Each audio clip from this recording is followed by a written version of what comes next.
Welcome to What's the Scenario with PLRB, where we explore claims and coverage scenarios relevant to insurance professionals. I'm Brendan McLaughlin. I'm Mike Brode. I'm Tim Havler. And I'm Stephen Badger, a partner at the Zelle law firm in Dallas. Yay, Steve. All right. Our first outside Welcome, guest. welcome. Yeah, welcome. Yeah, welcome. All right, Thank Steve, you. what's the scenario? So a Texas adjuster gets an assignment for a simple hail damage claim, like many others we've had, where it's obvious that hail damaged the roof. Because of his years of experience, the adjuster knows that this 30 square composition shingle roof should cost somewhere around 20 grand to replace. But that adjuster also knows from his experience that even claims like this aren't easy. He's going to have to argue with the roofing contractor initially about a fair price for the roof replacement. Then he's going to have to debate whether GCO&P, general contractor overhead and profit, is owed. Then he's going to have to get a call from a supplementing company after the work is done, wanting to add a whole bunch of additional line items. And then there's an appraisal demand likely coming to try to get the number up a little more. And eventually, probably a lawsuit. Wow. Doesn't sound like a very simple claim, Steve. It should be, and that's the point of what we're going to talk about, isn't it? Perfect. Oh, yeah, absolutely. A lot to talk about there. But before we do that, I just want to note, like we mentioned, you're our first guest speaker, so welcome. Can you share a little bit about yourself and your background? Sure. So as I mentioned, I'm with the Zelle law firm. We specialize in commercial property insurance disputes. For 34 years, I've represented mostly the commercial property insurance industry, initially for 20 years in subrogation matters, large loss subro. But for the past decade, my practice has been almost exclusively dealing with catastrophe-related claims, all the issues arising in hail and wind claims. And that's all I do today.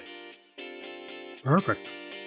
So, Steve, I'll start it out here. Like we said at the beginning, it seemed like a pretty routine hail loss to a roof, nothing too complicated. Then all of a sudden in the scenario, it gets really complicated with supplementing companies and appraisers and appraisals and eventually a lawsuit. So is there anything that our listeners out there, our insurance professionals, can do to kind of avoid some of these problems that arose in your scenario and turn this back into being just a simple hail claim?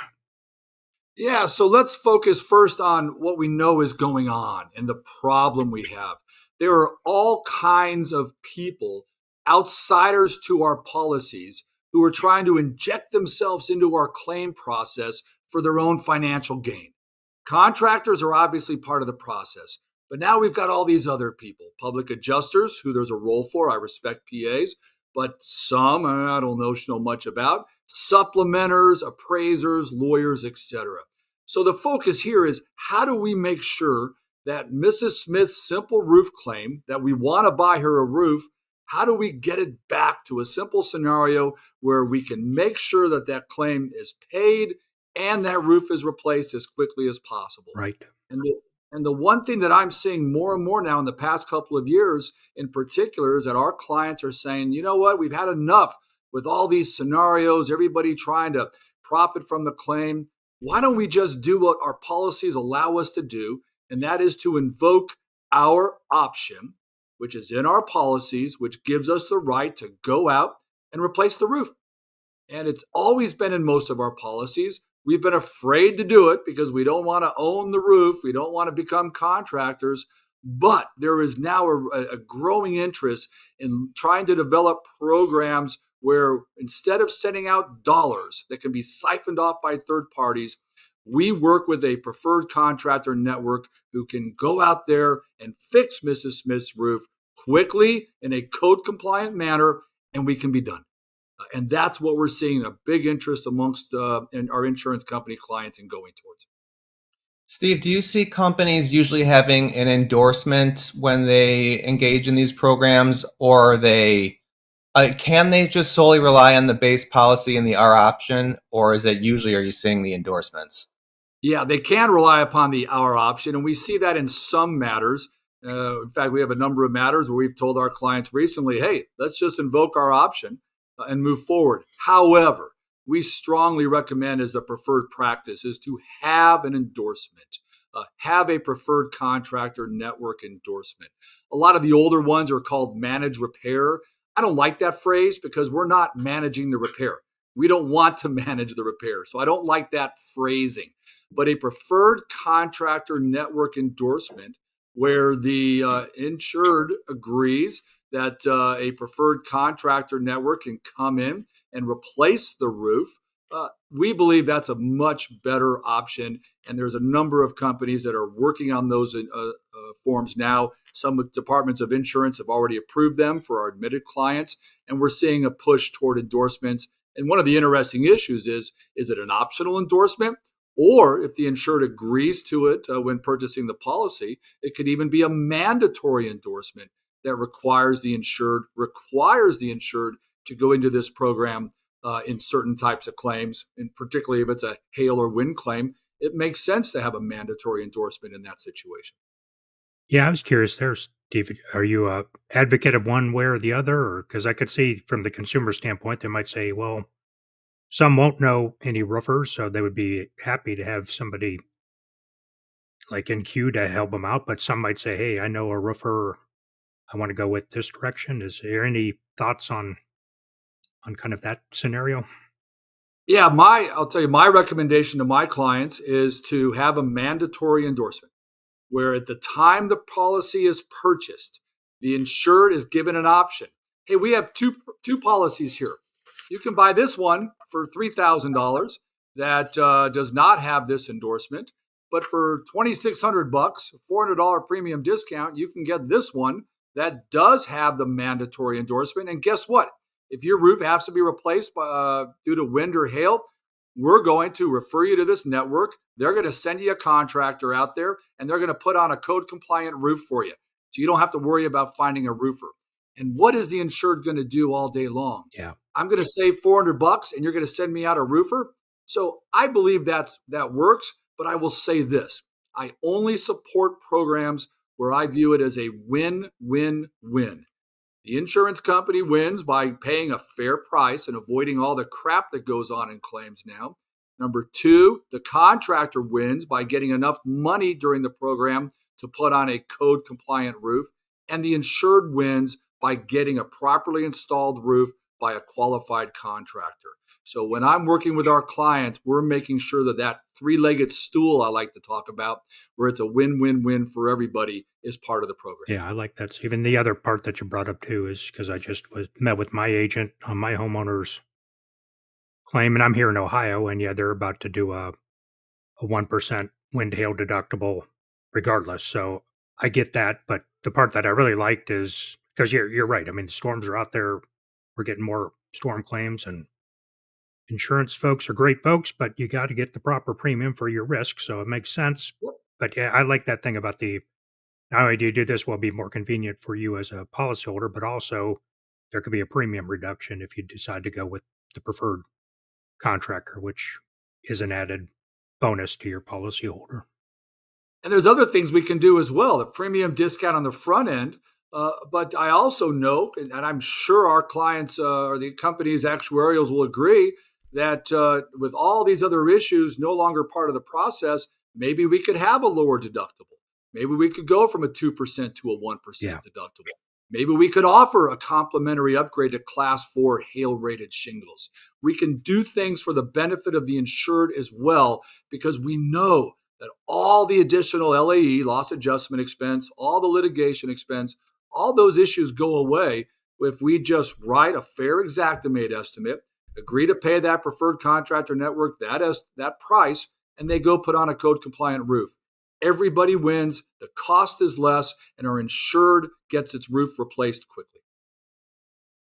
So obviously there's an element of, this is just something that hasn't been done. So, but does some of the reticence or a reluctance to go down this route come from, you talked before about, hey, you don't want to own the roof as the insurer. So what are the risks to the insurers in this, if there are any? Yeah, and there are, and that's been some of the concerns in the past with these programs, especially if we're just invoking our option. If we are invoking our option, we're actually repairing the roof. And that is what concerns carriers, because if that contractor then floods out the house because he has the roof off and it rains, that's going to be on us. That's going to be the argument on us. However, under a preferred contractor network program through an endorsement, The insured is actually agreeing to use this network. They're making the choice to employ the network. We're not actually putting on the roof. So there is a stage of separation between the insurance company and the contractor doing the work. But here's where it gets even better. I know because I've talked to most of these networks that are out there. They know how to buy insurance. They know that they have to agree that they are going to name us as an additional insured under their policies. And they're going to agree to defend and indemnify us in the 1 out of 100 times where one of their contractors makes a mistake. So, we're insurance companies. We can insure any risk that we have from this type of program. But I think with a properly put together preferred contractor endorsement and with a good program partner, those risks go away because they will assume the risk. And by using good contractors who know what they're doing, we're going to have 1 out of 100 where we have a problem, as opposed to now 30 or 40 out of 100 that end up in appraisal and 15 out of 100 that end up in litigation. Yeah. So many of the problems that we're dealing with on a daily basis in these claims go away. So do you see interest in these programs growing on the part of insurance companies? Because I know I answer coverage questions every day, so I'm in the policy, but so many more questions that I get over the last few years have to do with appraisal and aggressive contractors and this kind of thing. So I would imagine that insurers are looking into this closely. Yeah, this is exactly why they're looking into it, because all of these issues I laid out in the factual scenario. The supplementing companies, the appraisers now, the contractors driving matters to public adjusters in litigation. And the carriers are now saying we need a better solution instead of fighting about all of these issues. And I spent a ton of time. People who follow me on LinkedIn know that I'm always looking for wording solutions, legislative solutions, various ways to help our clients avoid the problems on the front end so they don't have to come to me and litigate these issues on the back end. So we've got a lot of client interest right now. I would say probably 20% of my time right now, that I'm spending outside of handling cases, at least 20% is dealing with these issues right now with preferred contractor networks. I've got a company right now who says, all right, draft us up an endorsement that you believe is the best language, and they're going to submit it to our Texas Department of Insurance in a couple of weeks. And we're going to try to get it approved. So a lot of interest in moving this forward. Next week at the PLRB Claims Conference, I've been invited by one of the programs to sit at their booth for a couple of hours and answer questions for people. I don't want to plug anybody here, but people can find out who that is. So, yeah, there's a lot of interest in this right now. Very good. And Steve, it might be a little off topic, but the supplementing companies, I know we've talked in the webinar you did with us a little bit about it. Kind of like a quick, easy method maybe of dealing with supplemental companies. So would you like to share that with us? Oh, absolutely. That's a softball. I love talking about this issue because I have a real problem with supplementing companies. So let me say this first. If the roofing contractor who actually put on the roof calls you up and says, hey, I had to replace 2 sheets of plywood or I had to replace 2 extra vents, you need to listen to that contractor. And if they provide proof they did the work, we need to pay real supplements to real contractors. Now, with that said, when you get a phone call and it says area code 303, but you're in Dallas, which is 214, and they say, hi, I'm the contractor who put on the roof, you know they aren't. You know they're a supplementing company from Colorado lying to us and telling us that they are the contractor and they're going to submit to us their supplement. And you're going to get a long Xactimate estimate with a whole bunch of line items that aren't things that they actually did, but they're just professional Xactimate writers. They know how to juice up an Xactimate estimate, and then they take 20% of whatever they got out of us. So here's our strategy here. We ask, are you the actual contractor who did the work? And please tell us that. And please only tell me what additional items had to be done. Now, when they tell you they're not the contractor, then what we say is this. Here's what we're going to do. We're going to call our insured. And if our insured believes that we owe any additional amount of money on the claim, we will consider a supplement if submitted by our insured. And here's why that's important. Because most of the contractors who use supplementing companies operate under what's called an insurance proceeds contract. They agree to do the work for whatever the insurance company pays. And typically, when the supplementing company calls, the work is done, right? And that's why they're supplementing. So if we have an insurance proceeds contract, the work is done, and our insured has already given the contractor what we've agreed to pay, what's the dispute? There's nothing left.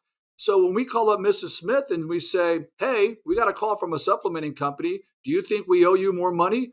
The insured almost always says, I don't know what you're talking about. I don't know anything about a supplement. I got an insurance proceeds contract with my local roofer. I gave him the proceeds. The work's done. And you know what happens? That claim for a supplement goes into what we call the bogus insurance claim black hole. It just goes away. And so that is how we deal with supplementing companies. But I'll end with where I began. If a legitimate, real contractor who did the work calls us up, we should timely and fairly pay those supplements. Sounds fair. Yeah, all right. Yeah, and it's great to just always come back to the insured. What does the insured need? How can we make them whole? So that's really great. Steve, what can we take away from this scenario?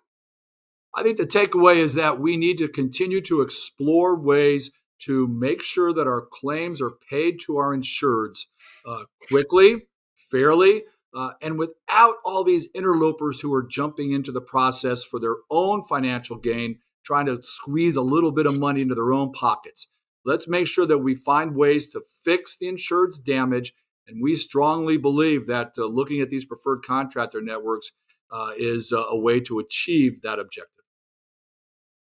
All right. Thank you, Steve. And Mike, where can an adjuster go to learn Well, more? plenty. And we learned one thing today. Steve is going to be with us in Indianapolis next week. So, yeah, stop by and check him Yay. out live and in person. So, look forward to seeing you, Steve. And likewise, yeah, follow Steve on LinkedIn. Fantastic information there as well. Always entertaining posts and updates. So, thank you, Steve, for your work there. Steve's also going to be at the Texas Hail Claims Conference next year, February 12th and 13th in lovely Dallas. We also have a recorded webinar that we did with Steve that is in our archives at plrb.org on combating common abuses and schemes and cat claims. So check that out. It was a fantastic discussion. And then finally, Brennan and team worked really hard on a continuing education course called Roofing Fraud Don't Get Nailed. And you can find that under our CE courses on our fabulous website at plrb.org. So, Brennan, can you share all this fabulous stuff in the show notes? Yes, and there you'll also find a recap of the key points from this episode and links to our social media. Don't forget to subscribe and rate us, and please give us a call at 630-509-8704 and leave a voicemail to share your adjuster story or let us know what you'd like us to cover. Brennan? All right. Well, yes. Have we got any phone calls yet on our hotline? Not just yet. But we'll look out for them. John called yesterday. Yes, right. So we had John Hurley, who of PLRB, who called. But yeah, so Steve, if you can hook us up there, let some folks know today if they have an interesting story, scenario they'd like us to talk through. We'd love to hear from them. If I post that number on LinkedIn, you're going to get a lot of phone calls. A lot of prank calls from public adjusters, yes. And yeah, you'll get those also. We'll take them. That's great. All right. Well, Steve, thanks, everybody. Thank you so much. We'll see everybody next time.